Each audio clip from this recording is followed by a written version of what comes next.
Welcome everyone to what we hope is a recurring series that promotes interaction between our audience members and our artists. Did you know about this lyric?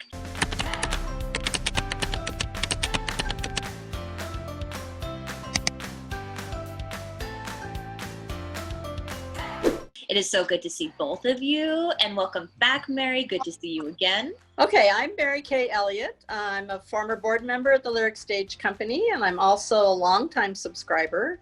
And it just happens that one of my very favorite dramas is Who's Afraid of Virginia Woolf. When the Lyric did this 2015 production, it was just stunning.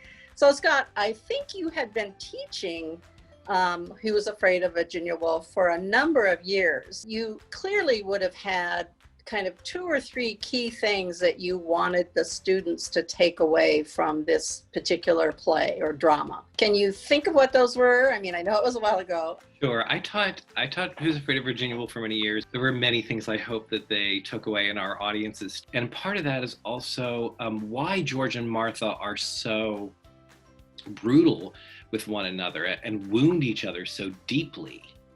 Right? Why do we do that? Why do they do it? It seems like a kind of act of artifice or drama, and yet people in relationships wound each other very, very deeply all the time. Yep. And Albee, really forces us to take a look at that and the line between love and pain. The entire play can be seen as a metaphor.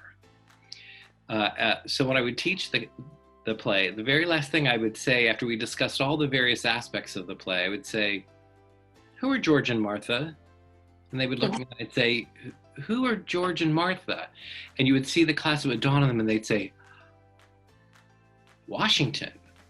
And it was kind of thrilling to watch how they could start to see material kind of open up and the metaphor of it open up, and they started to reconsider everything they had read or seen, and also started to think about the United States in a completely different way and what this play had to say about being an American.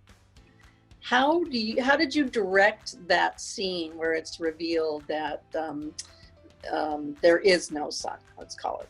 That big final scene, boy, I'll be honest, though I tried to create a rehearsal environment where people had the freedom to feel safe. And by the time we got to that final scene, the things that we had experienced and the characters had experienced and we as a company had experienced rehearsing Act 1, Act 2, and leading up to Act 3, it was almost like it was inevitable that the wave would happen, the pain would be released because it had been held at bay for so long.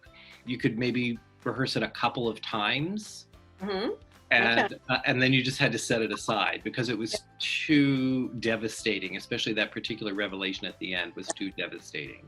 Yeah, but it's also sort of about facing your false illusion. Yes, I also looked at the play in some ways as being about growing up, and I feel like they are going through different stages of that in the same way that America, I think, had some illusions about itself stripped away in the 1960s and had to kind of grow up and look at who we really were in new ways. And I think a lot of that has been happening again. And so I think we opened the play right in 2016, right after the current president had been inaugurated. And it felt like there's a shift happening here. There's something happening that's different. And that's maybe a little bit like the 1960s.